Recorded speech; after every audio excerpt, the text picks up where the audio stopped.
പടന്നക്കാട് മെഹബൂബ മില്ലത്ത് charitable ട്രസ്റ്റിന്റെ നേതൃത്വത്തിൽ സംഘടിപ്പിക്കുന്ന മെഹർ 2015ന്റെ ഭാഗമായി നിർധന പെൺകുട്ടികൾക്ക് മാംഗല്യ സാഫല്യം, നിർധന കുടുംബങ്ങൾക്ക് ഭവനം, രോഗചികിത്സ തുടങ്ങി ഒട്ടേറെ സേവനങ്ങൾക്കാണ് തുടക്കമിടുന്നത്.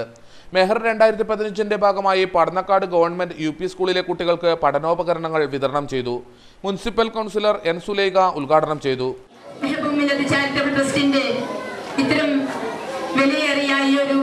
ഉപഹാരം നമ്മുടെ കുട്ടികൾക്ക് ലഭിക്കാൻ സാധിച്ചു. അതോടൊപ്പം തന്നെ +2 വിദ്യാർത്ഥികൾ നമ്മുടെ ഈ പടന്നക്കാട് പ്രദേശത്തെ ഏറ്റവും കൂടുതൽ മുഴുവൻ സബ്ജക്റ്റിലും A+ നേടിയ കുട്ടികൾക്ക് വേണ്ടിയുള്ള ഉപഹാര സമർപ്പണവും ഇന്നിവിടെ നടക്കുകയാണ്. CH അബ്ദുള്ള അധ്യക്ഷനായി. IMCC സെൻട്രൽ കമ്മിറ്റി മുൻ പ്രസിഡന്റ് TCA റഹ്മാൻ പുസ്തക വിതരണം ചെയ്തു.